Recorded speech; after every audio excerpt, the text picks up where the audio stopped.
Welcome student to our easy science channel. আজকে আমরা পড়ব তরলের প্রসারণ। তরলের দুই ধরনের প্রসারণ হয়, এক হচ্ছে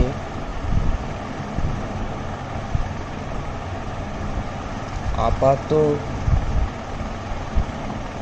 প্রসারণ আর দুই হচ্ছে প্রকৃত প্রসারণ। তরলের দুই ধরনের প্রসারণ হয়, একটা হচ্ছে আপাত প্রসারণ আর একটা হচ্ছে প্রকৃত প্রসারণ। তা প্রথমে আমরা জানব যে আপাত প্রসারণ কি বা আপাত প্রসারণ কাকে বলা হয়। যদি তোমরা সংজ্ঞা আকারে লিখতে চাও তাহলে এই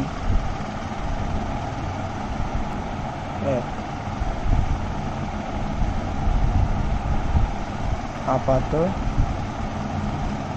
প্রসারণ আপাত প্রসারণ সংজ্ঞা হিসেবে কেমনভাবে লিখব না, পাত্রের প্রসারণকে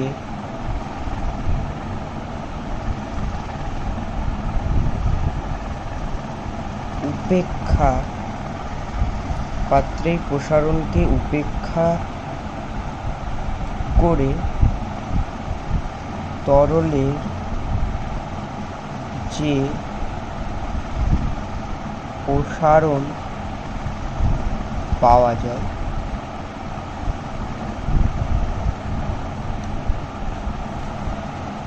তাকে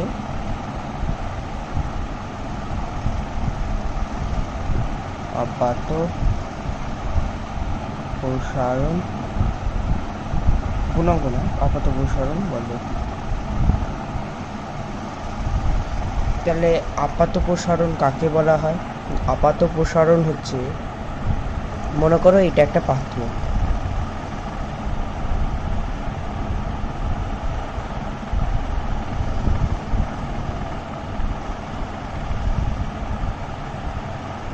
এখানে জল আছে, এবার তরলটা কি এখান থেকে এই মানে এতটা আছে, পাত্রকে বাদ দিয়ে যতটা আছে সেটা হচ্ছে তরল, আর এখানে গ্যাস বার্নারের সাহায্যে আমরা হিট দিচ্ছি।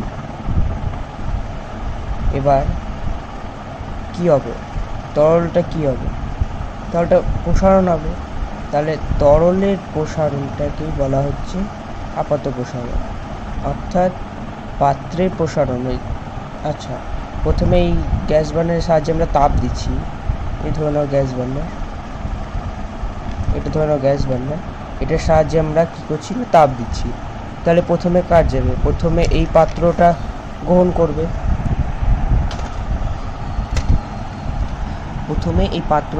করবে, তাপটা, তারপর এই তরলটা, তাহলে প্রথমে এই পাত্রটা উত্তপ্ত হবে, তাহলে পাত্রটারও কী হবে না প্রসারণ ঘটবে।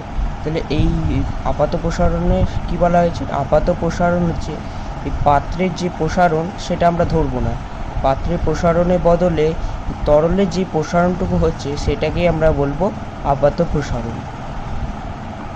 ঠিক আছে তো, মানে এই যে তরলের প্রসারণটাকে আমরা বলবো, এই পাত্রের প্রসারণটাকে আমরা ধরবো না, উপেক্ষা করবো, মানে বাদ দিয়ে দেবো, দিয়ে যেইটুকু প্রসারণ ঘটবে সেটাকে আমরা কি বলবো, তরলের প্রসারণ বলবো। এবার হচ্ছে প্রকৃত প্রসারণ। প্রকৃত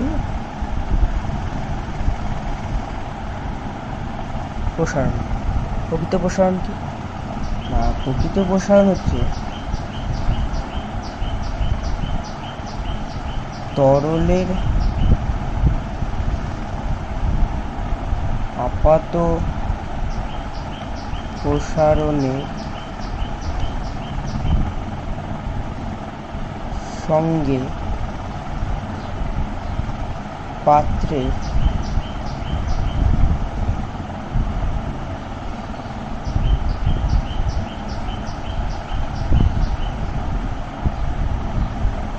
প্রসারণকে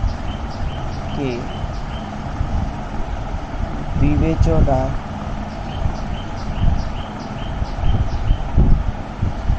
করলে করলে যে প্রসারণ পাওয়া যায় তাকে প্রকৃত প্রসারণ বলে। তাহলে প্রকৃত প্রসারণ কাকে বলে?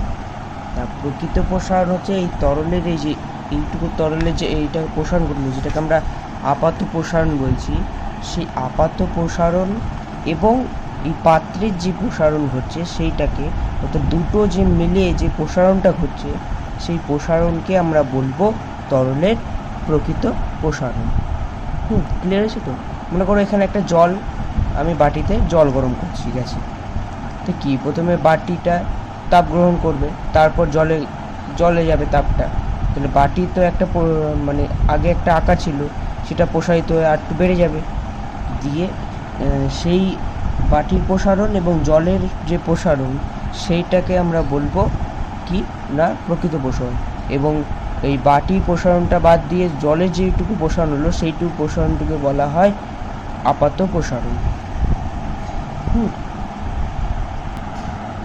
অর্থাৎ কি না, অর্থাৎ হচ্ছে এই এদের মধ্যে যে সম্পর্কটা, তরলে প্রকৃত প্রসারণ ইকুয়াল টু কি না পাত্রের প্রসারণ প্লাস কি না তরলের আপাত প্রসারণ। অর্থাৎ তরলের প্রকৃত প্রসারণ ইকুয়াল টু কি পাত্রের প্রসারণ প্লাস তরলের আপাত প্রসারণ। এটা হচ্ছে এদের মধ্যে সম্পর্ক। এবার তরলের আপাত প্রসারণ গুণাঙ্ক কাকে বলে? এটা তো হলো আপাত প্রসারণ। এবার আপাত প্রসারণ গুণাঙ্ক কাকে বলে? আপাত প্রসারণ গুণাঙ্ক হচ্ছে তরলে আপাত প্রসারণ গুণাঙ্ক। তাহলে তরলের আপাত প্রসারণ গুণাঙ্ক কাকে বলে না প্রতি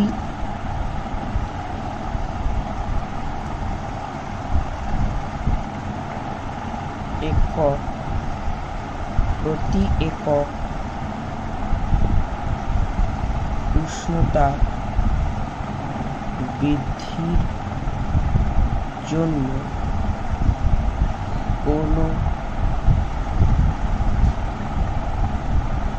তরলের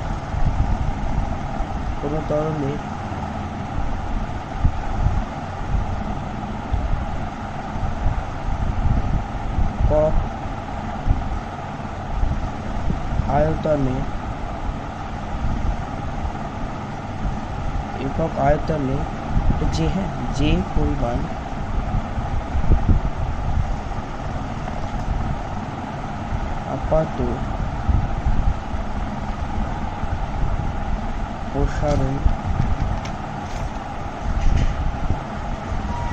পরিমাণ আপাত প্রসারণ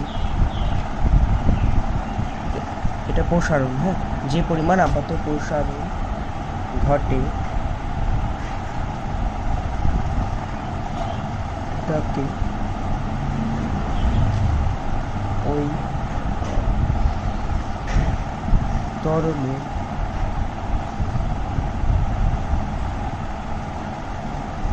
আপাত প্রসারণ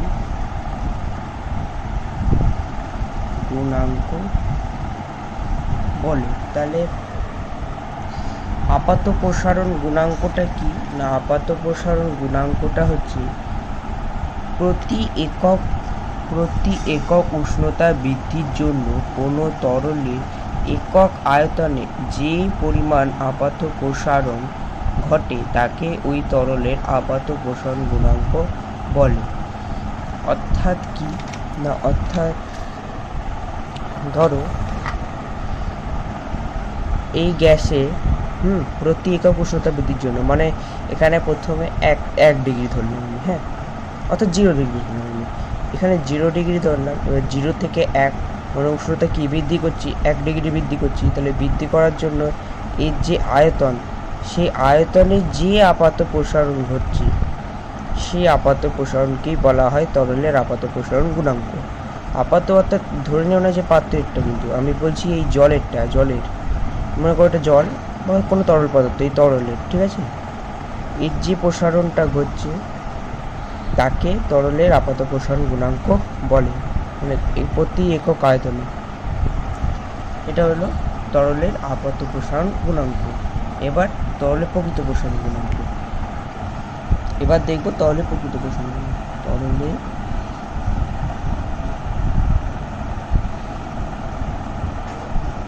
প্রকৃত প্রসারণ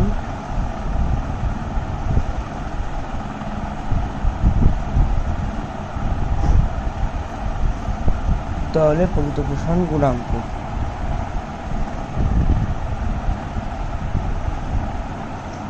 তরলের প্রকৃত প্রসারণ গুণাঙ্কটা কি জিনিস, পুরো সেম ওইভাবে সংজ্ঞাটা লিখবো।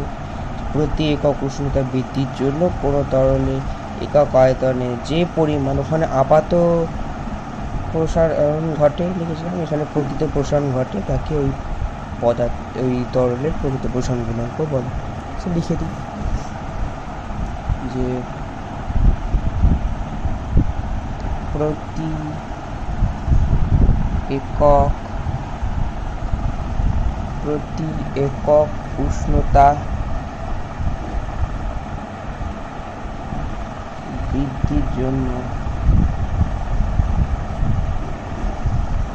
একক উষ্ণতা বৃদ্ধির জন্য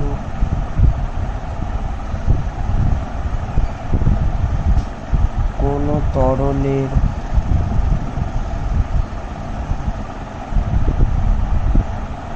একক আয়তনে যে পরিমাণ প্রকৃত প্রসারণ ঘটে তাকে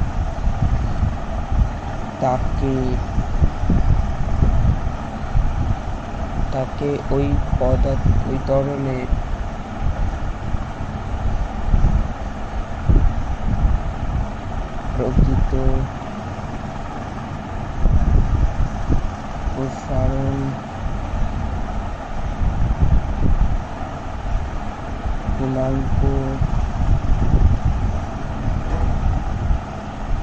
তরলের প্রকৃত প্রসারণ গুণাঙ্ক বলে।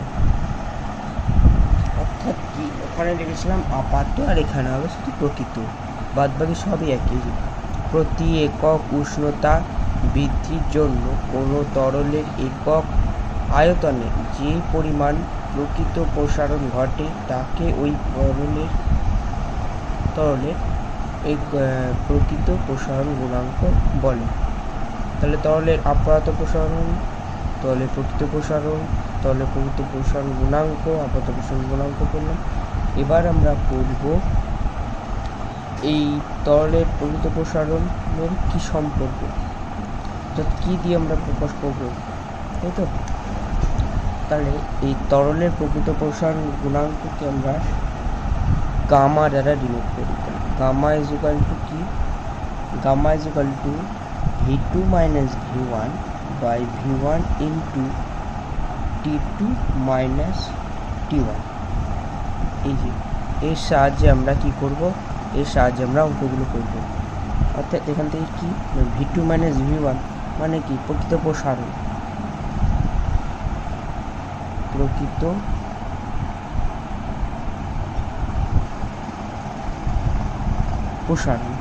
আর V1 মানে কি আগের যে আয়তন, অর্থাৎ প্রাথমিক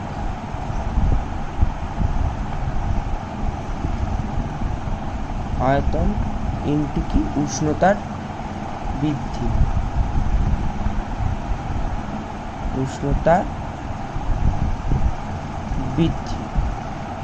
তাহলে gamma is equal to V2 minus V1 অর্থাৎ প্রকৃত প্রসারণ, আর বাই V1 অর্থাৎ প্রাথমিক আয়তন ইন্টু উষ্ণতার বৃদ্ধি অর্থাৎ T2 মাইনাস T1। এর সাহায্যে আমরা অঙ্ক করবো প্রকৃত প্রসারণ। আর আপাত প্রসারণকে আমরা কি দিয়ে করব, এটা হলো প্রকৃত। আর আপাত প্রসারণ গুণাঙ্কে, হ্যাঁ গুণাঙ্কের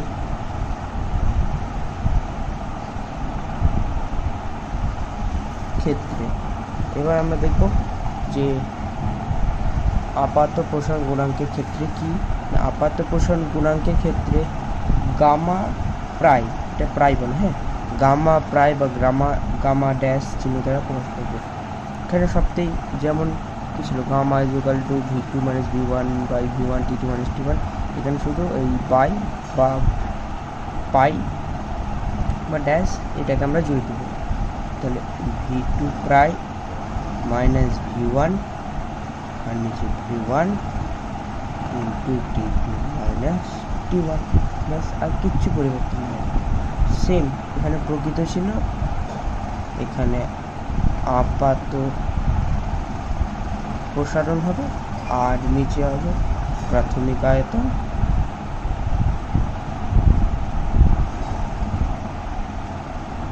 ইন্টু উষ্ণতার বৃদ্ধি।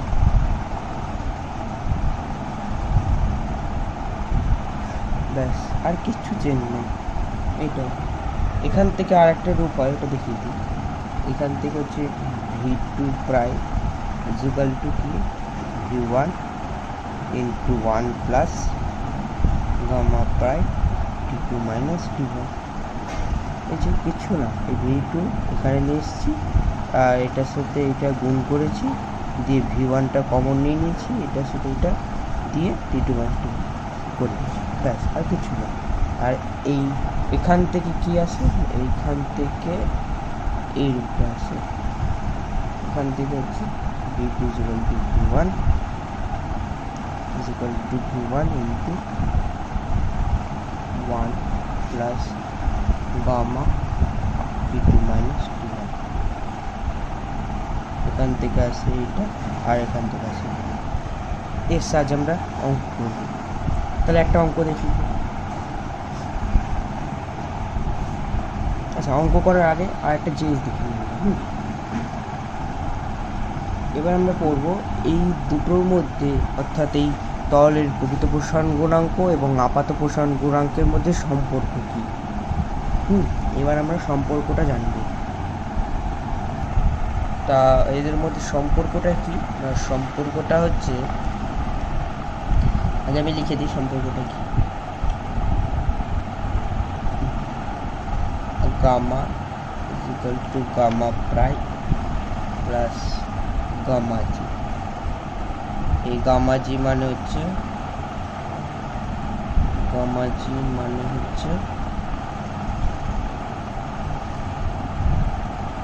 পাত্রের উপাদান, অর্থাৎ তরলের আয়তন প্রসারণ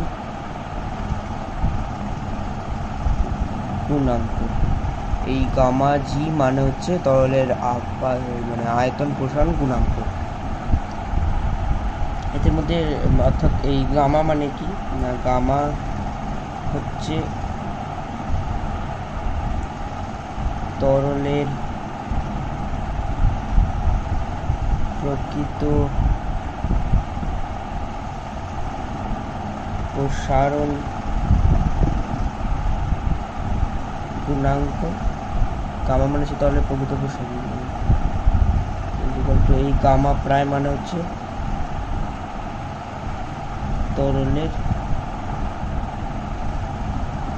আপাত প্রসারণ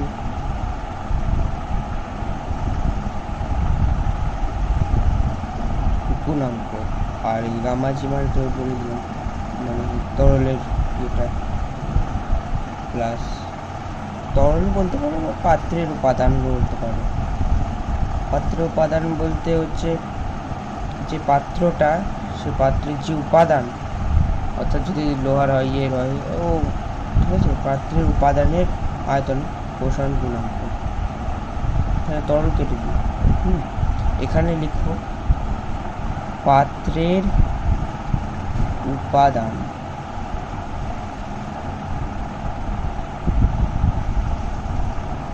পাত্রের উপাদানে, হ্যাঁ, পাত্রের উপাদানে আয়তন প্রসারণ গুণাঙ্ক। এটা বলে দেওয়া থাকে, অঙ্ক তো বলে দেওয়া থাকে। একটা অঙ্ক করি, 2-3টা অঙ্ক করি, তারপর তোমরা বুঝতে পারবে। প্লাস এখানে হবে পাত্রের উপাদানের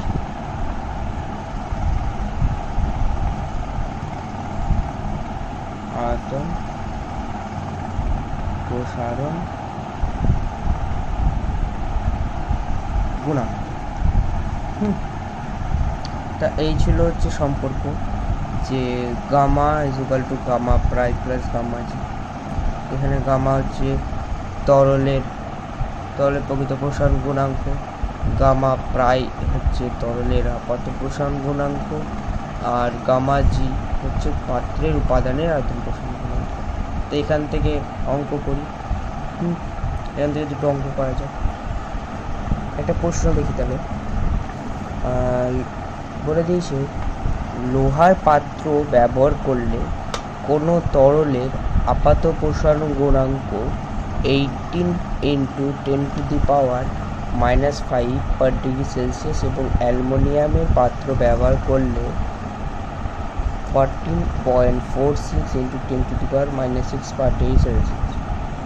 অ্যালুমিনিয়ামের দৈর্ঘ্য প্রসারণ গুণাঙ্ক 2.38 × 10⁻⁻5 পার ডিগ্রি সেলসিয়াস হলে লোহার দৈর্ঘ্য প্রসারণ গুণাঙ্ক কত? তাহলে অ্যালুমিনিয়ামের দৈর্ঘ্য প্রসারণ গুণাঙ্ক বলে দিয়েছে, অর্থাৎ গামা জি বলে দিয়েছে। আর কি বলেছে, আর বলেছে দৈর্ঘ্য প্রসারণ গুণাঙ্ক বলেছে, তাহলে আমাদেরকে ওটা আয়তন প্রসারণ গুণাঙ্ক করতে হবে, মানে 3 দিয়ে গুণ। আর ওদিকে বলে দিয়েছে তরলের আপাত প্রসারণ গুণাঙ্ক, আর তরলের আপাত প্রসারণ গুণাঙ্ক কিসে বলেছে, লোহার পাত্র ব্যবহার করলে, আর অ্যালুমিনিয়ামের পাত্র ব্যবহার করলে 8টা হয় বলে দিয়েছে। খুবই সহজ অঙ্ক, তো দেখে নাও। যে প্রথমে আমরা ওই অ্যালুমিনিয়ামের দৈর্ঘ্য প্রসারণ গুণাঙ্কটাকে আয়তন প্রসারণ গুণাঙ্কে করি।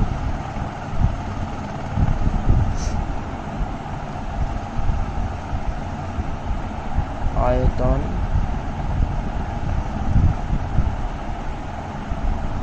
প্রসারণ গুণাঙ্ক, দেখি আয়তন প্রসারণ গুণাঙ্ক কার ক্ষেত্রে, ব্র্যাকেটে লিখে দিই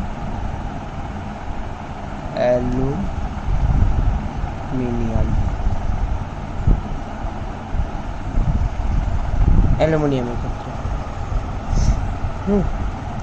অ্যালুমিনিয়ামের ক্ষেত্রে এটা কী হবে, দৈর্ঘ্য প্রসারণ গুণাঙ্ক বলে দিয়েছি, তার মানে 3 × যেহেতু আমরা আয়তন বার করছি, তো 3 × 2.38 দিয়েছে, সরি 38 হবে, তো 3 হবে, হ্যাঁ, তো 38 × 10⁻⁵, তাহলে এটা কত হচ্ছে 7.14 × 10⁻⁵ পার ডিগ্রি সেলসিয়াস হয়েছে। এটা আয়তন প্রসারণ গুণাঙ্কটা বা দৈর্ঘ্য প্রসারণ থেকে। এবার কী বলে দিয়েছে না, তরলের প্রকৃত প্রসারণ গুণাঙ্ক বলে দিয়েছে, অর্থাৎ তরলের প্রকৃত প্রসারণ, অর্থাৎ গামা দ্বারা ডিভাইড করি আমরা তরলের প্রকৃত প্রসারণ গুণাঙ্ক। তরলের প্রকৃত প্রসারণ গুণাঙ্ক কী বলে দিয়েছে 40, মানে কী করে বের করবো না, তরলের প্রকৃত প্রসারণ গুণাঙ্ক বের করতে গেলে ওই যে আমাদেরকে বলে দিয়েছে এই পাত্রের আয়তন প্রসারণ গুণাঙ্ক প্লাস তরলের প্রকৃত প্রসারণ, এই তরলে, হ্যাঁ, তরলের মানে অ্যালুমিনিয়ামের ক্ষেত্রে যে প্রসারণটা হবে, মানে আপাত প্রসারণ গুণাঙ্ক। কারণ আমরা এই যে ফর্মুলা কিছুক্ষণ আগে করলাম না, এই যে প্রকৃত প্রসারণ গুণাঙ্ক ইকুয়াল টু তাহলে আপাত প্রসারণ গুণাঙ্ক প্লাস পাত্রের উপাদানের প্রসারণ গুণাঙ্ক। এই পাত্রের উপাদানটা আমরা বের করে নিলাম 7.14 × 10⁻⁵। আর আমাদেরকে এবার তরলের প্রকৃত প্রসারণ জানতে চাইছে, তাহলে ইয়ে করি। ওখানে দেওয়া আছে আমাদের আপাত প্রসারণ গুণাঙ্ক দেওয়া আছে। আপাত প্রসারণ গুণাঙ্ক হচ্ছে 14.46 × 10⁻⁵ প্লাস এই যে এখানে পাত্রীয় উপাদানের যে প্রসারণ সেটা দেওয়া আছে 7.14 × 10⁻⁵। তাহলে এটা হচ্ছে 21.60 × 10⁻⁵ পার ডিগ্রি সেলসিয়াস হচ্ছে এটা।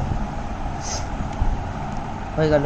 এখান থেকে আমরা অ্যালুমিনিয়ামের ক্ষেত্রে যেই প্রকৃত প্রসারণ সেটা হয়ে গেল। এবার আমরা বের করবো লোহার দৈর্ঘ্য প্রসারণ গুণাঙ্ক, কারণ আমাদেরকে জানতে চেয়েছি লোহার দৈর্ঘ্য প্রসারণ গুণাঙ্ক কত। লিখি লোহার দৈর্ঘ্য প্রসারণ গুণাঙ্ক দৈর্ঘ্য প্রসারণ গুণাঙ্ককে আলফা দ্বারা, আলফা হলে তো ধরে চললে আলফা, ঠিক আছে। আলফা তো দৈর্ঘ্য প্রসারণ গুণাঙ্ক দিতে হয় জানো। তাহলে কি আমাদেরকে বলে দেওয়া আছে, মানে আমরা বের করলাম প্রকৃত প্রসারণ গুণাঙ্ক কি 21.60 × 10⁻⁵। এটা কি অ্যালুমিনিয়ামের ক্ষেত্রে। অ্যালুমিনিয়ামের ক্ষেত্রে যা হবে, তাহলে ইয়ের ক্ষেত্রেও মানে ওই লোহা ব্যবহার করলে আমাদেরকে বলে দিচ্ছি তাহলে আপাত প্রসারণ গুণাঙ্ক, আপাত প্রসারণ গুণাঙ্ক প্লাস 3α, মানে ইয়ে হচ্ছে মানে ওই সম্পর্কটা, এই যে এখনই করলাম না, এই সম্পর্কটা থেকে প্রকৃত প্রসারণ গুণাঙ্ক আমাদেরকে মানে আপাত প্রসারণ গুণাঙ্ক বলে দিয়েছে। আপাত প্রসারণ গুণাঙ্ক ইজুকাল টু কী করেছে, আপাত প্রসারণ গুণাঙ্ক ইজুকাল টু দৈর্ঘ্য প্রসারণ গুণাঙ্ক প্লাস মানে আয়তন প্রসারণ গুণাঙ্ক প্লাস ইয়ে করছি আমরা, দেখো আমরা করি বুঝতে হবে। এটা লিখি তাহলে 21.60 × 10⁻⁵ ইজুকাল টু, বুঝতে পারলে তো, ওই যে প্রকৃত প্রসারণ গুণাঙ্ক ইজুকাল টু ওখানে বলে দিয়েছে আপাত প্রসারণ গুণাঙ্ক 18 × 10⁻⁵ ইন্টু আয়তন মানে পাত্রে প্রসারণের গুণাঙ্ক, তাহলে পাত্র উপাদানের আয়তন প্রসারণ গুণাঙ্ক, এখানে দৈর্ঘ্য প্রসারণ গুণাঙ্ক বলছে আলফা, তাহলে পাত্রে ইয়ে কত হবে, তাহলে লোহার আয়তন প্রসারণ গুণাঙ্ক হচ্ছে 3α প্লাস 3α দিয়ে এখান থেকে 3αটাকে এদিকে আনি, 3α ইজুকাল টু এটা ক্যালকুলেশন করলে হয় 3.6 × 10⁻⁵। তাহলে আলফা ইজুকাল টু কত 3.6, পয়েন্টের পর জন্য দিতে হয় না, দিয়েছি এই পরের লাইন আমি দিয়েছি। হ্যাঁ 3.6 × 10⁻⁵/3 দিয়ে এখানে হচ্ছে 1.2 × 10⁻⁵।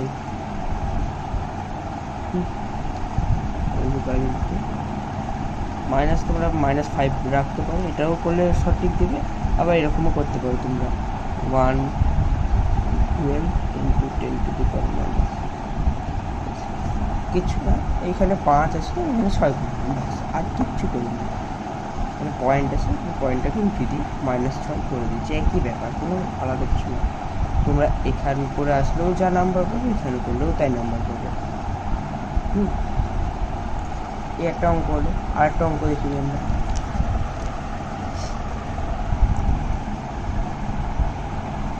আর একটু আলাদা ধরনের অঙ্ক দেখি, খুঁজি, পেয়েছি একটা অঙ্ক।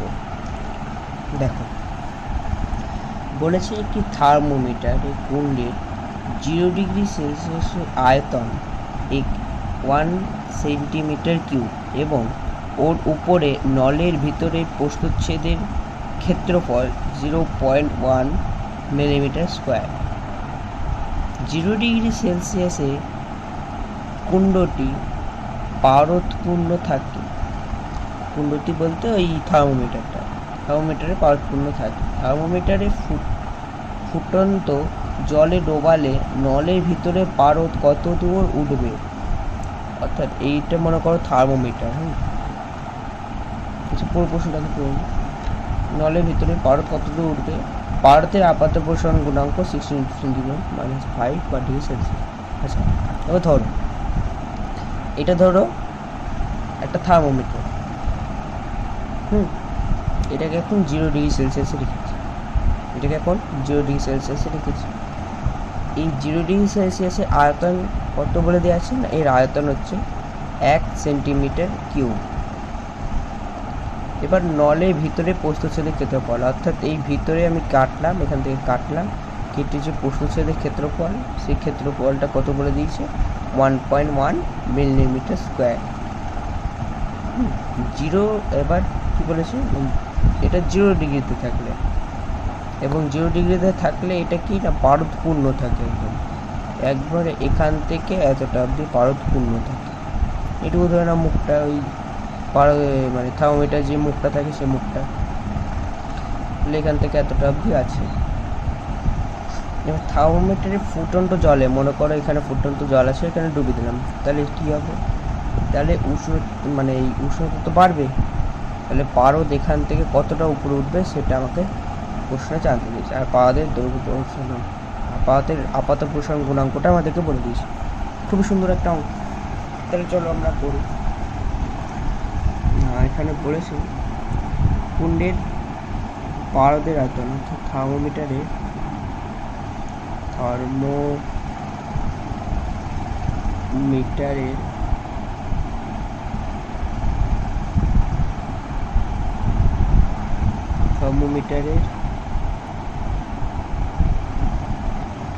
পারদের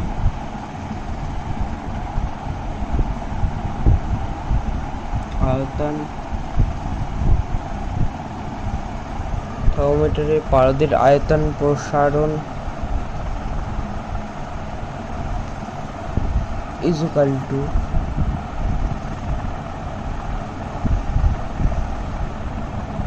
প্রাথমিক আয়তন ইন্টু গামা প্রাই ইন্টু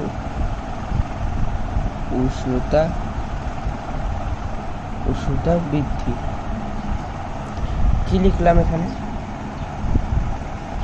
লিখলাম থার্মোমিটারের পারদের আয়তন প্রসারণ ইকুয়াল টু প্রাথমিক আয়তন ইন্টু গামা প্রাই ইন্টু উষ্ণতা বৃদ্ধি।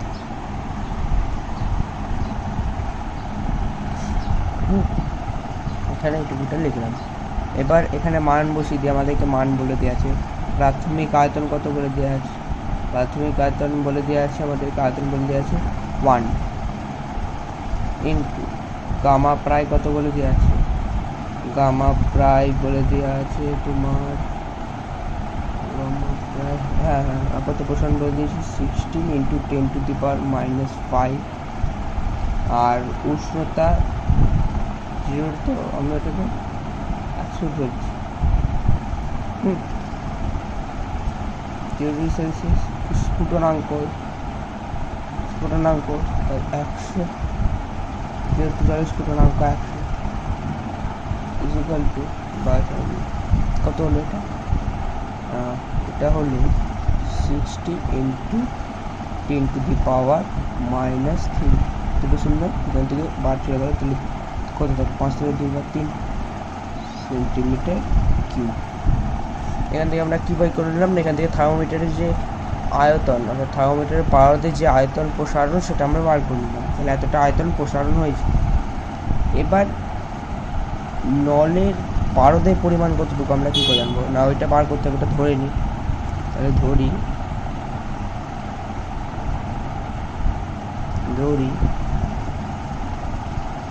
নলে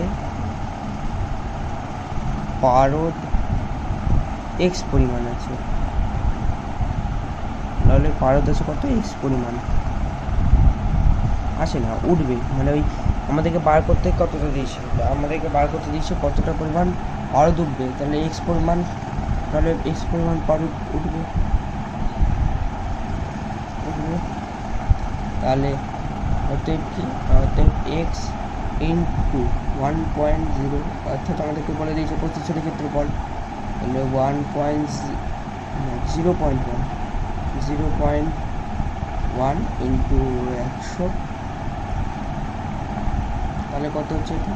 না এটা হচ্ছে না ইজ ইকুয়াল টু কত, এই যে এটা যেটা বার করলাম আমরা 16 into 10 to the power -3, 16 into 10 to the power -3, দিয়ে এখান থেকে এক্স ইজ ইকুয়াল টু এদিকে চলে গেল, দিয়ে এটা হলো -3 +3 হবে, এটা দিয়ে হবে 16 into 10 to the power -3 into 10 to the power +3, তাহলে এই 3 কেটে যাবে, এই 10 to the power -3 R 10 to the power +3 কেটে যাবে, দিয়ে পড়ে থাকবে কত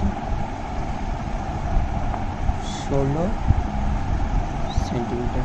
অতএব আমাদেরকে যেটা বার করতে দিয়েছিল যে জলে ডোবালে পারদ কতটা উঠবে, না জলে ডোবালে পারদ উঠবে হচ্ছে 16 সেন্টিমিটার। এই 16 সেন্টিমিটার পারদ উঠবে। তা আজ এখানেই রাখছি, এবং এখানকার যা থিওরি সেগুলো সব বোঝানো হলো। এবার আমরা প্রবলেম সেট করব। আমাদের নেক্সট ভিডিওতে প্রবলেম সেট 1 থেকে আমরা শুরু করব।